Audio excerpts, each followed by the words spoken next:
Naymond James, you know, I appreciate you reaching out to me after I reached out to everybody to tell me that you'd allow me to just interview you, because I wanted to get your experiences. I worked around you. I got to work for you for a very short time, and you can give me a vibe, give the audience a vibe for what it was like for you coming into policing, Fort Worth PD, you know, where you come from. So give me, even though I know for the audience, you're how old again? I'm 79 now. 79, and where are you from originally? I'm originally from Marshall, Texas. I was born in Marshall, Texas in Okay. 1945, moved to Fort Worth in 1955. Okay. And have been here. This has been home since 1955. And I mean, you made a home, you came here. Did you go to school here? Yes. Yes, I finished high school here. Okay. Okay, originally I started school in Marshall, Texas. Yeah. Went to the 5th grade there. Uh-huh. And with 10 other siblings, you know, I was already pretty much educated by the time I started school. Yeah. Yes. Okay, and let me ask you this. When did you come to Fort Worth PD? I applied for Fort Worth in 1972 after I was discharged from the military. Yeah. I lived in Kansas City for about 4 years. Oh, wow, I didn't know you had lived in Kansas City. Yes. I was stationed, my first duty assignment was Warrensburg, Missouri. Okay. I did 2.5 years in Warrensburg, Missouri, where I met my first wife. Yeah. And married right after I discharged from the Air Force. Okay. And lived there, married and lived there. Okay. Then you came here, you applied in 1972. 1972. How was that process for you? Well, the job market at that time was pretty dire, you know, and much like when I entered the Air Force. Yeah. You know, it was a move that there were very few options at that time. I'm talking 1964. Okay. So after I was discharged from the military and moved back home, decided to move back home to Fort Worth, I found myself in the same situation, looking for a job. Yeah. So I applied for several agencies, the FAA and different things, just doing a lot of test taking. Yeah. And ran across a friend of mine who told me, well, Fort Worth, the police department was taking applications. I said, well, I'll check into that. Went down, ran into a friend of mine who was Winston Johnson, who was my classmate also, and we kind of tag teamed together and applied at the same time and entered the academy at the same time. Wow. He had just recently he had been discharged from the Marine. He was a Marine. Okay. And I was Air Force. So we kind of took the walk together. Okay. Were y'all the only two blacks in the academy? Only two. Wow. So what inspired you to join the police force was him after that? He gave you the idea? No, I gave him the idea. Oh, wow. We bumped into each other at the city at the same time. See, we finished high school. We were classmates. We finished high school together. Yeah. Plus his younger brother is married to my younger sister. So we were already aware of each other. We already knew each other. Okay. Yeah. What did your family think about you applying for the police department at that time? Well, I have a younger brother also who had been a cadet with the police department before me. And they didn't offer too much input about it. Said that's what I, chose to do. Yeah. So we pretty much have to find our own place in society when we finished high school. So that was pretty much an independent decision. Okay. And then, did it change your perspectives once you got in the academy? What was your perspectives on policing before you got into the academy versus when you got in the academy? I have to be honest with you. Yeah, I want that. Yes. The only experience I'd had with the police at that time, first of all, as a young person growing up, the only police we knew anything about was what we saw on TV. Yeah. You remember any of the shows? Yes, I do. Lone Ranger, Dragnet, Andy Mayberry. Judge Roy Bean. That was the only. I don't remember any blacks being in those shows, were there? No. Yeah. Not at all. Wow. And so then you fast forward, you get into the academy. What are you thinking then? And your friend? Well, having the experience we had growing up in Fort Worth. Yeah. The police department, we were told as young people, just don't let the police catch you. We had some friends who were killed by police. Wow. And so we had some bad experiences as children coming up, young people coming up in Fort Worth with police. And so we really didn't, I had met two prior to that because I had an incident where I was stabbed, I think in the 10th grade, and I met an officer by the name of Johnson. I met one police officer named Johnson. I can't think of his first. And that was one that I met. And then I met another police officer who I had a bad experience with. I remember his name also. As a matter of fact, when I graduated from the academy, I looked him up. Oh, wow. Okay, we got to get into that. So, and you had a bad experience. I mean, did he talk bad to you? No, I had a couple of bad experiences. And we probably don't have no time to go into all of them. No, you talk. But the only police that we had experienced coming up, even through graduation from high school, was the one police officer I knew who later became my mentor, which was Lonnell Cooper. I know that name. Yeah, go into that. Lonnell was one of the officers that was hired back in the early 1950s. A lot of people think he was one of the first four, but he was not. He was like the fifth or sixth officer, black officer hired from some of the efforts made by past Reverend George from Mount Zion Church in 1947. Wow. Where they went to the city council and appealed to the city of Fort Worth to hire some black police officers and were denied. But in 1953, they did accept 4 officers who walked the beat and all of that. And the location Evans and Rosedale that everybody talks about. Yeah. As a child, I remember that being the place where they dropped the black officers off to walk their beat in front of the old Flint drugstore at Evans and Rosedale, where they had a red telephone, where if they made an arrest, they had to go to that phone and call for someone to come out and Well, wait a minute, let's get into that. Man, this is always enriching when I get somebody new that I can talk to, and I know you've got a history here. So when you say drop them off, yes, they went to roll call. Yes. And then they took them to the black neighborhood. Yes. And then they dropped them off. Yes, 2 went to the south side, which was at old Flint's drugstore is right there. There was a red telephone that I remember seeing there on that corner, and the other 2 went to Stop 6, where Lonnell was eventually wounded and injured. That's where it was, at Stop 6. Oh, wow, wow. Did what eventually happened to Lonnell Cooper? Lonnell eventually retired from the Fort Worth Police Department. He was one of the first blacks promoted to the rank of sergeant in the Fort Worth Police Department. And one of the things I remember is when we were in the academy, they had him come down and address our class, okay? And I was kind of like, black, but I didn't know the background to his history on the police department. He told me some stories about his experience. And he later became my mentor, by the way. And that worked out for you? Oh, yes, because he often told me, I wish I could have said some of the things that you said. He said, but it wasn't the right timing and everything. And Interesting. Yes. Well, that was definitely a memorable experience. Yes. Any other memorable experiences while you were in the police department? Oh, absolutely. Well, let's get into that then. I mean, what comes to the top of your head? Well, and I knew when I got you, I said, man, Sergeant James likes to talk. Well, I had several that really kind of helped to shape my eventual career. Yeah. I remember one occasion, I was always curious and asked a lot of questions in the academy. Yeah. And I remember a particular classmate of mine, I won't call his name. Yeah. Saying he wished that in person would be quiet, okay? But one of the other classmates told me about it. And so at the next break, I went to him and I told him, I said, my friend, my name is Naymond. It starts with an N. Yeah. And matter of fact, that individual and I saw him not too long ago. Mm-hmm. And here it is 50 years later, I think I might have gained his respect as a result of the way I handled that. Because when I went through the academy, I was 27 years old. Wow, okay. I went through the academy with some kids who were 21, just left home, actually. Yeah, hadn't really served in the military, hadn't had a real job like the military. No. Mm-hmm.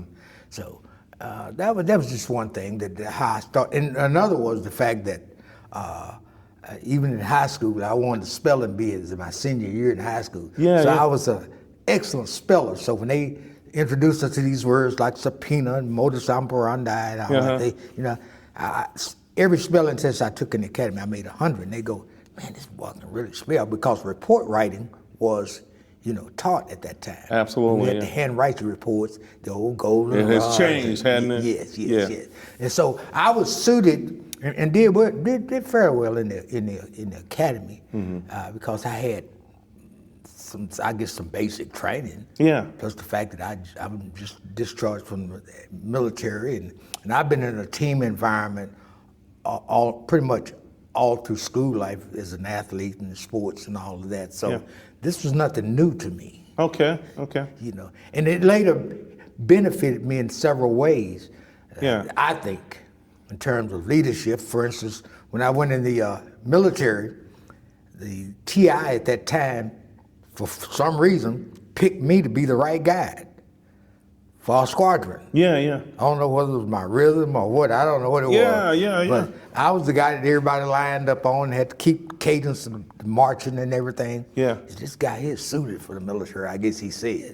So it started, as I look back on it, there are a lot of things that happened that shaped some things that about me that I didn't know myself. While I was always selected for certain things.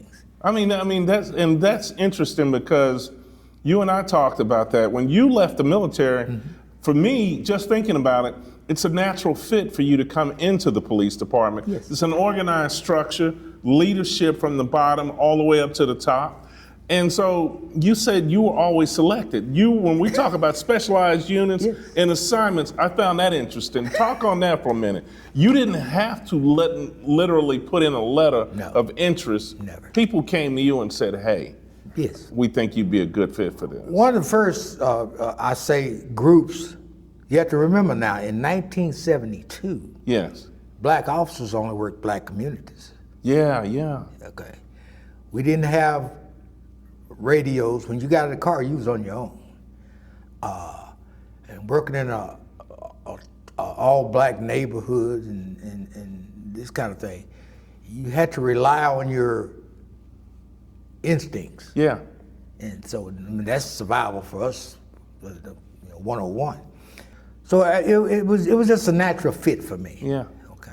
How did the community relate to you all, seeing you all come in? Well, you have to understand that because certain neighborhoods were off limits to us. Yes. The village was real to us. Yeah. And they were interconnected from the school, the church, the home, and having a family as large as mine, where you had siblings who had gone before you, and you got the name recognition. Exactly. Here's another James. Yeah. So forth. So the community was broad. And so if your family had a name, you had a name. You going to church back then? Oh, yes. So when you show up, when you go to church, you're a police officer. Oh, yeah. I know you're getting a lot of love there, aren't you? Oh, yeah. Yeah. Most of those people are family. Yeah. And one of the things I'm still amazed by, just last month, met a lady, she came, but she joined the church. Her last name was James. Got to talking to her. She's from Marshall, Texas, just like me, and so forth. So I still meet relatives. Wow. Yeah. Well, let me ask you this. Let's get into this. Okay. What are some misconceptions people have about police officers? I think, first of all, that, we were taught as a child that the police are your friends. Yeah. Okay. That's a gross misconception to me. Okay. Okay. That they are, well, I won't say it's a misconception, but this is what was told to us as children. Yes. And we grew up to find that part of it's true, part of it's not true. Yeah. Okay. For us, police officers was somebody that we feared as children. I mean, not as children, as young people. Yeah. We were taught to go the other direction, run if you have to. Whatever. Oh, and that was reinforced by the way they acted. Oh, yes. Yeah. When you hear about a friend of yours, and I won't call the guy's name, but he was a quarterback and he was a couple of grades behind me. He was killed right there on I-35 by the police. So it's real. Wow. So I can't say it's a misconception. Yes.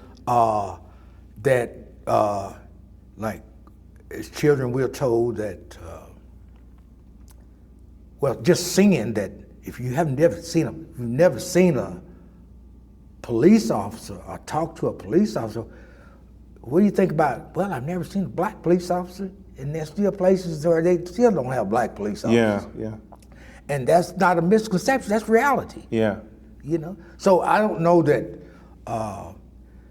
now some of the things about police officers I found to be true. Yes. I can remember as a child watching the experience on the Pettis Bridge, you know, a police officer was beating, kicking, stomping dogs, biting, and all. That was reality.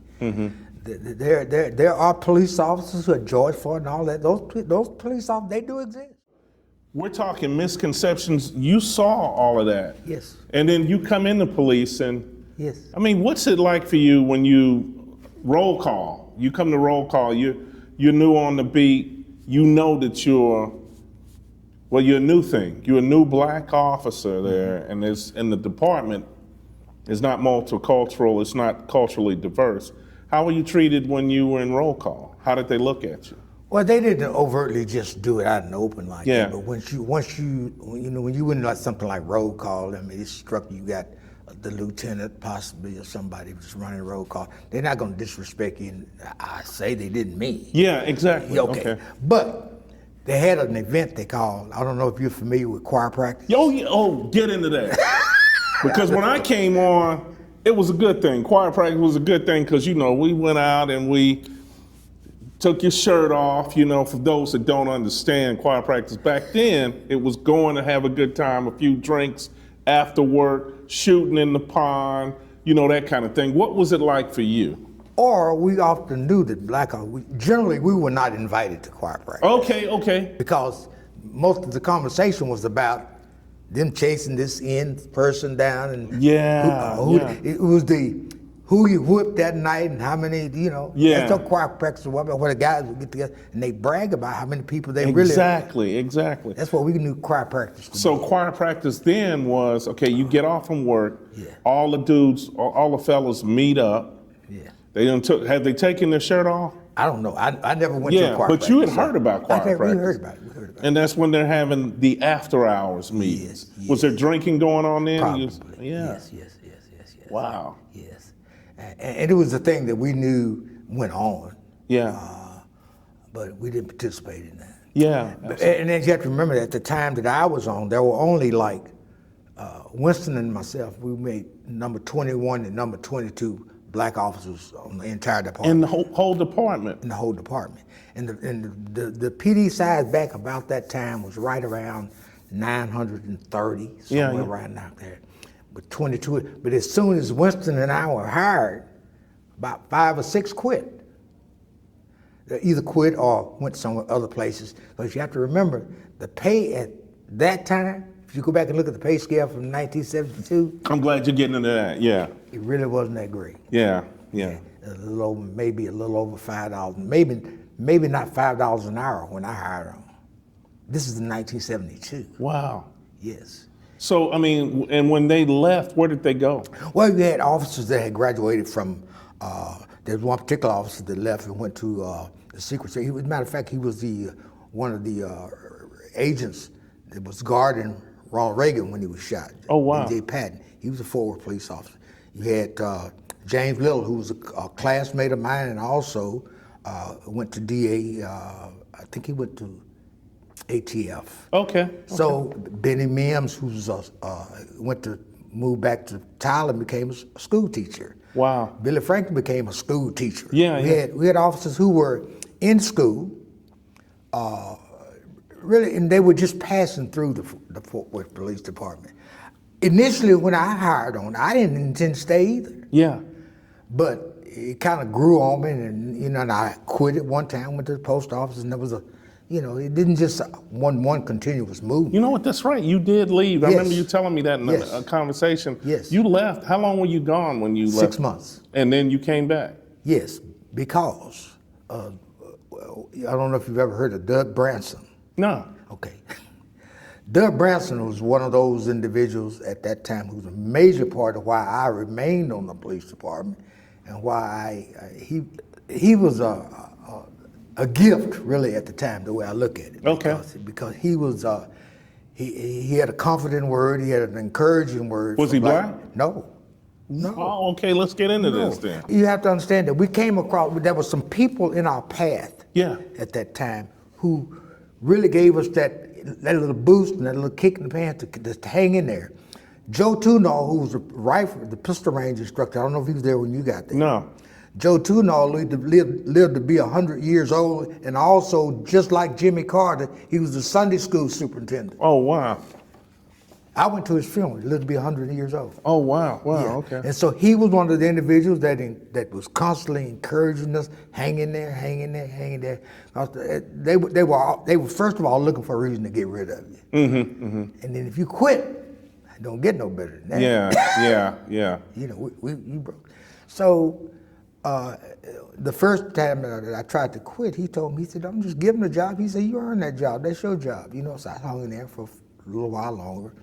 But the economy at the time was, like I said, wasn't that great, and we weren't making that much money. Yeah. So Were you working off-duty jobs? Oh yes, worked everything you could. I was also going to school, drawing VA benefit, part-time jobs, Air Force Reserves, everything you could do to make money. Yeah. And prior to me quitting in 1978, and that kind of coincided with when things started to change on the Fort Worth Police Department. Yeah. A lawsuit been filed and all that. But everything, there was no upward mobility at that time. There was, it was pretty much dead end if you stayed on the police department. Wow. So Doug said the association he was the association president at the time, and he said, "Would you go before the city council with me and address why the retention of black officers is going so badly?" This is 1978. Wow. And so I went before the city council because it was a real, I have to tie this in. You remember I told you about the comment the officer in my academy who said, "I wish he shut up"? Yeah. Well, I didn't. So that conversation I had with the city council in 1978, explaining to them why black officers were not staying with the Fort Worth Police Department, is the very reason why they got the biggest raise they ever got in the history of the department. Wow. And I told them, first of all, you don't pay enough. And the question was, I said, one other thing, I don't understand why it bothers people that you can't wear a mustache. Wow. So they can't even wear a mustache. Can't wear a mustache. I said, plus this is not a great place to live. It's not really that great a place to work. Yeah. We take a lot of abuse. Yeah. As black officers having to listen to what we have to listen to and knowing the kind of, I let them have it. Yeah. You just have to put it up and see. Well, as I had planned, I went ahead and quit, went to the post office to make $1.80 an hour more. Wow. From $5.69 an hour to whatever that amounts to. Yeah. $7.50 cents, I think it was. Well, I'm at the post office, now working as a mail clerk, right next door to the police department. So I went over to City Hall to pay a parking ticket one morning and bumped into Chief Hopkins getting off the elevator. And he goes, "How you doing, Officer James?" I says, I'm not an officer anymore, I'm not. He said, "You're not? You get back down there and put your application in." So, like I said, I've been gone 6 months. I went down, the first thing they do, they start giving me a hard time getting back on. So I think Chief Hopkins called down there and told him, he said, "Officer James not in uniform Monday morning, I'll be down there." So I came back and rode with a trained officer for 1 week and went back to work. And you stayed? At $10.50 an hour. Oh, wow. So you did get a little raise, right? Oh, God. I said, I'm at the post office making $7.50. Yeah. And next door to the police department, which I left, and the officers over there making $10.50, $11 an hour. Yeah. So I said, "Hey, sound like a good idea to me." So I went back and the rest is history. Okay. Did you work any undercover assignments? No. I never. You won't do any of that? No, we didn't do anything like that. We were just... But you did work the uniform assignments, yeah. Yes. Well, and one of the things that I remember that we did on NPCP is we used to visit the churches. Okay. That was a common practice for us, some of the black officers in general. Yeah. Pastor Chu over at Shiloh, and we had all of the churches. We visited them on a regular basis, tell them who we are, you know. The churches appreciated that, didn't they? Oh, yes. Yeah. And that's later on going to play into like that unity that became Weed and Seed. Yes. Reverend Daniels and all that thing. Yeah, yeah, yeah. You see, and part of my selection today, you know, was because they say, Son James knows everybody. Yeah. And that's not, and the story behind that is, one of the first things I learned when I got on the street as a patrolman after I graduated, everybody wanted to know who Elmer Starr was. You know Elmer Starr, and do you know Peter Mitchell? Yeah, yeah. Okay. So Those are some famous people. Yeah. For those that don't know, we know Elmer Yeah. Starr. When I got to meet him, I was like, oh Yeah. man, this dude. But you know what they do? You know why they were so well known? Why? Because they policed differently. They were known for their policing style. Exactly. Elmer Starr would stop you, and if you didn't have a driver's license, he said, "I'm gonna give you 2 weeks." Yeah, yeah. And said, after that, and next time you see me, I want to see your driver's license. yeah, yeah, And he was just known throughout the community for his compassionate style of policing. yes, So I learned, that's why I got it from, well, as a strategy for me, I decided, that's when I developed what I call my meet two yes. principle for me. If I can meet 2 people every day that I didn't know before, after a period of time, I'd know everybody, or everybody would know me. Yes. Well, what role do you think diversity plays within police departments today? A major part of, to bring the different aspects of the different cultures. Yeah, Like now, I could not imagine being a police officer now, today, wow, because of the way the community has changed. yes, Much like I've seen in my lifetime, I've seen Fort Worth change at least 3 times. yeah, yeah, As where we are right now. Yes. In Polytechnic area, as a young person, before I finished high school, I couldn't be in this area. Polytechnic Heights area. yeah. We were excluded. It was, no, you wouldn't be here. You better not get caught out. No. Yeah. No. Wow. What advice would you give to young officers coming into policing now? Any color. What advice? But you can bring it in. Thinking about your experiences, it's amazing. You're right. I was coming into the neighborhood, and a lot of this area I worked. Yes. But see, I came from Dallas. I didn't know nothing about Fort Worth, so I had to learn. You had to learn. From other friends, about it. And the key is relationships. Yeah. The more people that you talk to, the more I won't say it doesn't make it any easier. Yeah. It's accommodating. Yes.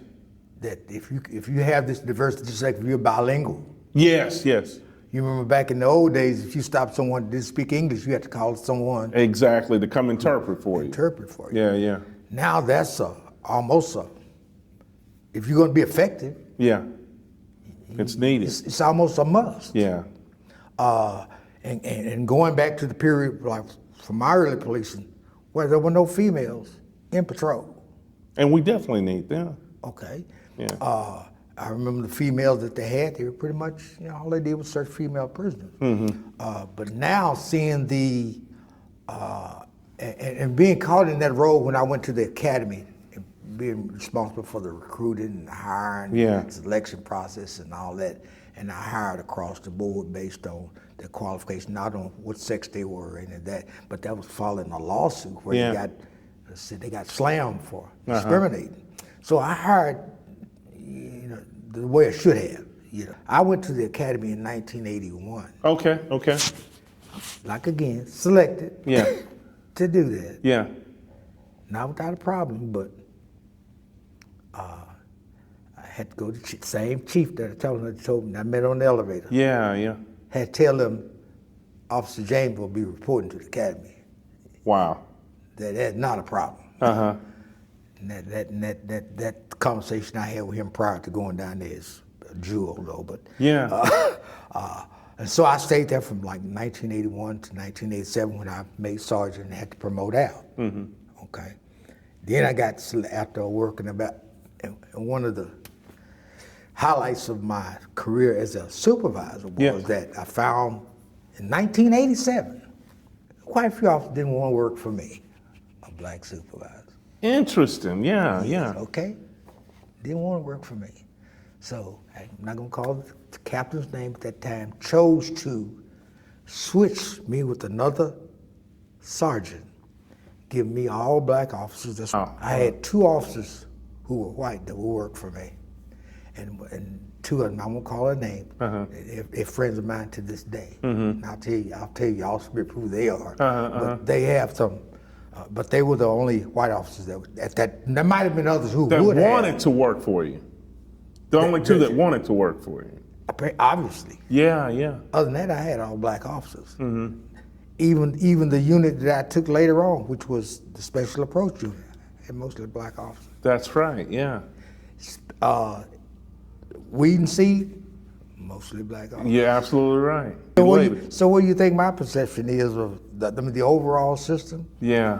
They didn't know it at the time, but they were really not only doing me a favor, they were doing the community a favor.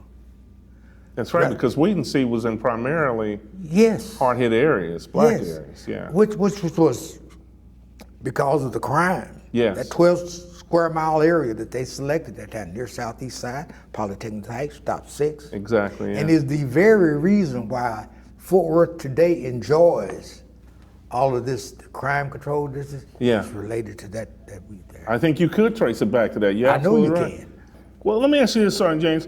How can transparency within police departments be improved? Do you think it needs to be improved? Do we need to be more transparent? Well, I got a question about that because, we worked during the day that they didn't have body cams. Oh, man, yeah, I'm so glad you're getting into that. It's changed totally. You look at that now. I mean, you got body cams, the cars are mic'd up now. Yeah, but it seems like whenever something really serious happens, body cam didn't work. Yeah. Missing footage. Yeah. No sound. And all that. So I don't know if that's an improvement or not. I think now, I'm glad you're mentioning that. I can remember when the camera systems first came out, and I turned it off accidentally. The cord was cut in the car unit. You can get some serious days off for doing that now. You can get fired. But since you talk about transparency, Yeah. transparency to me is connected to you telling the truth. Yes. And that's why I have a bigger problem and question. Yeah. As to whether they can get away lying, about, and I know you can, you write that report. Yeah. How you word things Yes. sometimes, Yeah. Can get you anywhere from life to, Yeah, yeah. So an untruthful officer to me is more risk. So how do you protect against that? So does it take you back then, you were in recruiting, to better selection then? Should we be selecting look, we have to get into, and I used to argue that when I was in recruiting. Don't tell me, well, Nate, maybe we can take a chance on this individual. No. If I got 30 individuals who have a better record than this individual, and he wants or she wants just as bad to get on this department, why are we giving this individual a chance to bring them in and to give us problems when this other individual may not give us the problems? You understand what I'm saying? I do, but here's the problem I see with that. Okay. People change. Okay. You can be, I think you can be taught how to act. I believe. So you think training could really have a better impact? If you have to understand the way the military is. Yes. The way the military is. You need to understand the military. Yeah. And the way sergeant operates in the military. Yes. It's not like Gomer Pyle. Yes. Or that. Yeah. You take an officer who's not performing the way he's supposed to. Okay. You make one or two choices. You take him and make a better officer out of him, or you get rid of him. Okay. Okay. I think you can change bad behavior. Okay. I really believe that. And if you can't, what do you think the option would be? Get rid of him. Okay. Yeah, you need a grown up. Yeah. I had a supervisor who told me once. I said I didn't want to become a sergeant until I was at least mature enough to handle it. Yeah. Okay. I see some of the officers now. I mean, they're there less than 5 years, and they're sergeants and stuff like. I don't get that. And they don't really understand. And they haven't turned 25 yet. Yeah, it's crazy. I mean, it is.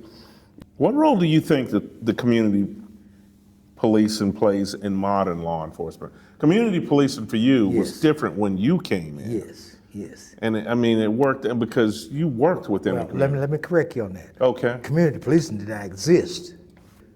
Community policing is policing it as though you live in it. Interesting, yeah. And what it is in my estimation. And the fact that I did live in the community that I police, I knew exactly what I was talking about. Okay. Because I was raised in this community, you know.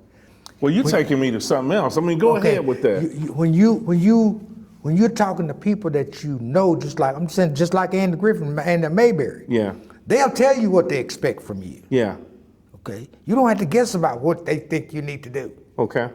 They'll tell you, hey, there's a drug house down the street here. It needs to go. Yeah. They'll tell you. And community policing, where you're dependent on a give and take, a conversation between the people you serve and the people who you represent. But see, because when you live in the community yourself, you're representing yourself. You're doing yourself a favor. See, some of the things I did back in 1992 still apply to me now that it's 25, 30 years later. I'm glad I did it. Okay. You see? And so it's a difference on why you do what you do as a police officer. Do you think then, so I'm going to take you here, do you believe you get a young man or young woman who's recruited from, and they look like you, they're recruited from Baltimore. Okay. They're recruited from New Jersey, Trenton, New Jersey, Los Angeles, California. Do you give them a chance if they come here? Oh, absolutely. With good intentions? Oh, absolutely. Yeah. Absolutely. Yeah. Because as long as there's something, Yes. something that's common between anybody. And they're willing to learn about the community. That's right. Because like you say, you didn't know anything about Ford, but you put forth the effort to learn. I had to. I mean, I drove out here on weekends to get a lay of the land, you know, and everything. So you learn something from the environment you find yourself in. Yeah. And so it's the same way as when you came to a city that you knew nothing about. Exactly, yeah. Man, you got to adapt. And it's different from somebody who's just taking the job to make the money. Yes. They work their 12, 14-hour day shift, and then they can't wait to get out of town. Absolutely. Yeah. And that's what you have. Yeah. I have more difficulty with that. Yeah. And I always have had. That makes sense. That homegrown, and you may not know this, but one of the things I did when I was at the academy, I used to go through the past records of officers, and I knew every black officer on the police department. Okay. Every one of them, the names of every one of them, because I made it a point to know who they are and what happened to them, where they made their mistakes, why they left, and all of that stuff. So I know I'd better, you know, not only for me, because I never saw myself as retiring from the force. I never saw myself being able to got to retirement. Yeah. Because see, we worked a period where there was no such thing as a black officer who had ever retired from the Absolutely, police yeah. Okay. Yeah. And then, so that was a goal that we're trying to understand, and the EEO had everything to do from selection until retirement. And the end result still is not even that as I see it now. Yeah. It's for the rest of my life. Yeah. You know, some of the relationships I have that I developed 50 years ago sustain me right now, and I'm almost 80, and we're still in them. Yeah. And I think that's something that I should share with a young officer, saying, look, I mean, I remember when I was 27, young and thought death was for everybody else other than me. Yeah. And then I learned. Yeah. You too, my friend. Yeah. You know, and that's what they have to keep right here, that not only is it important for you to survive each day, but those days are piling up every time. Absolutely. So I saw some officers just recently, some of them needed help getting in and out of their car, and they're younger than I am. Wow. you know. And so that day is coming, so you start preparing now when you're young, getting your mind ready to accept it. I'm not going to be this always. Yeah, this virile person, No. Yeah, man. And everything you do seems to come back on you in some kind of way or another, you know. Yeah. You know, I was asking you earlier about your experiences, and one of the questions I had was, how has your experience as a black man influenced your perception of policing? But that's, man, you've explained that already. You've learned so much prior to coming into police and then while you were going through police. Yes. Yeah, I mean, that makes sense. Well, then, what legacy do you hope your work in policing will leave behind? I mean, you've got a legacy. It's already happening. Yeah. It's already happening. See, I never imagined. I had a good friend of mine call me. Well, he called me just yesterday. He's the commander over in East Division right now. Okay. Antoine. Yeah. And whenever, cause there was a day when I never imagined. Well, we're gonna give him a plug, Antoine Williams. Yeah. He appreciates. He reminds me of like I said, I had Lionel Cooper for me. Yes. He was my mentor. Yeah. I looked to him, and I felt like I represented him. You know, like being from us and being from the village and all that. Exactly. That when you went out, you represented the village. Yeah. Just like we as black people, we represent our family, we our name. Exactly. Yeah. So when I put on the uniform for me, when I was in the Air Force, I represented the Air Force. Exactly. Yeah. When I put on a Fort Worth police officer uniform, forget what all these other people over here doing. That I not only represented the police department, I represented me. Yes. You know, so a lot of I call close friend, always call me by my first name. Yeah. That was the distinction. When somebody called me by my first name, they say, that's somebody that knows him. Yeah. You know, so I always make that very, very clear to people that I consider to be my friends. Hey, you know what? I'm gonna. There's one last question, and I'm gonna say thank you. What message would you like to convey to the younger generation about law enforcement? And I think I asked something similar earlier, but if you had to convey a message, you've been mentored, you've mentored people, what message would you give to a young person coming into policing today? They need to understand, even if they may have to seek, they may have to look hard at what was happening and try to say, what's the impact of this action? Or your action, or inaction. Yes. You see a young man, kid, whatever it is, that's doing something that you should intervene, and you choose not to do it. That may be the very guy you meet coming out of a bank robbing it one day, and you could have made a difference. Oh, wow, yeah. Okay? And so I say that, realize that you're in a position of authority. People are watching you, you know, and they're judging you and all that. And what I know now is that it's going to either pay off or punish you someday for your actions or your inaction. And when you just don't naively put on a police uniform and go out there representing, even to the extent of saying, I represent America, I'm American. Yes. Well, if you ought not be acting the way you're acting. If you're a police officer, you shouldn't be doing what you're doing. Yeah. And it's like the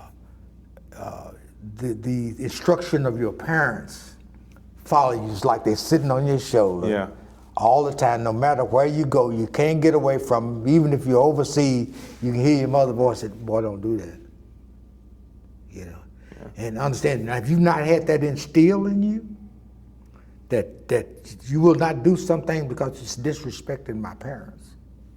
It's disrespecting my police department. And that's a view you have to take.